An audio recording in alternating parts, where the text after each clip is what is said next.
Shalom Bracha, voilà, on va faire un cours sur la paracha de la semaine. La paracha de la semaine, c'est la paracha Béchalar. Et Béchalar, c'est après que le peuple juif est sorti d'Égypte. Et il y a eu le fameux épisode de l'ouverture de la mer. Et ce qui est intéressant de voir, c'est qu'on sait très bien que quand deux mots s'entendent pareil, c'est qu'ils sont très liés. Comme le fait qu'on a reçu la Torah sur le mont Sinaï, automatiquement, il y a eu la Sina, même si ça s'écrit pas pareil, mais ça s'entend pareil, la Sina, la haine des autres nations sur le peuple juif. Donc il y a le fait de Kriya Yamsouf, la déchirure de la mer, l'ouverture de la mer, et Kriyat à Torah, le fait d'être appelé à la Torah. Quel rapport entre être appelé à la Torah et l'ouverture de la mer? Donc déjà on a un élément, la Torah est appelée Enmaïm, et la Torah est appelée l'eau, donc la mer, une mer de connaissance, d'accord? Donc voilà.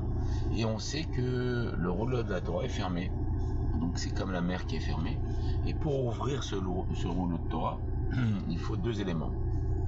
Il faut appeler une personne qui va être amenée à être appelée à la Torah, comme à l'épisode de l'ouverture de la mer, il y a eu Narshon ben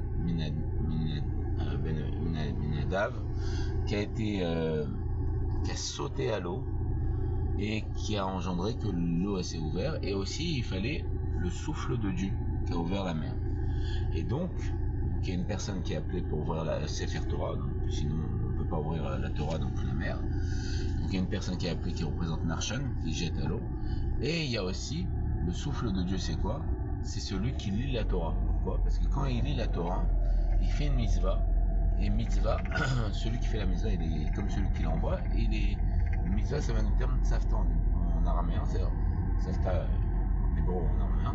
C'est un lien, c'est le fait de se lier avec Dieu.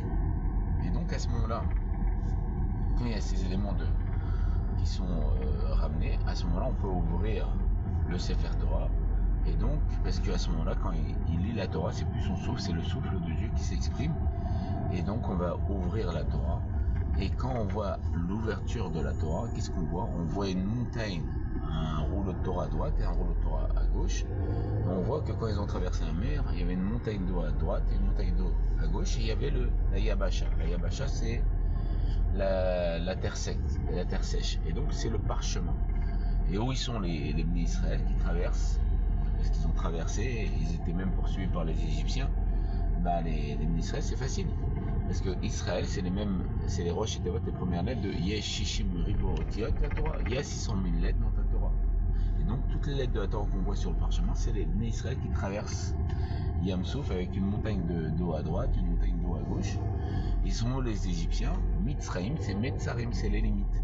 À la base, on dit Yesh Shishim Ribo Otiot, il y a 600 000 lettres, mais là on voit pas des lettres. On voit des mots. Pourquoi les mots? Parce que l'Admorazaken dans Torah aurait dit que Sous, parce qu'ils étaient les Égyptiens en train de pourchasser le peuple juif avec leurs chevaux, et il nous dira Sous en hébreu, c'est même écrit sa mère, Vav, sa mère. Quand on prend le Vav, on le met à l'horizontale, ça fait comme un petit vélo. Il dit que donc c'est les véhicules. Aujourd'hui, on emploie toujours le terme de chevaux, malgré qu'on est en voiture et qu'on est en avion, etc. L'Admorazaken dira les chevaux, c'est la force des mots. Un cheval nous permet de voyager d'un endroit à un autre. Une voiture nous permet de voyager à un endroit à un autre. Un avion aussi.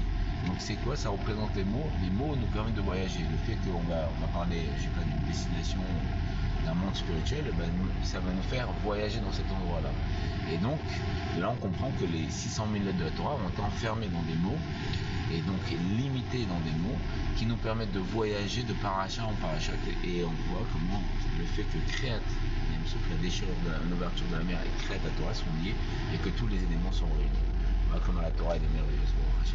Créa Meler Bracha Vaslacha, qu'on soit en 13e Beth Amikdash, Miyan Mamash Amen Amen, Ken Yechi Ratzon, avec que de bonnes choses.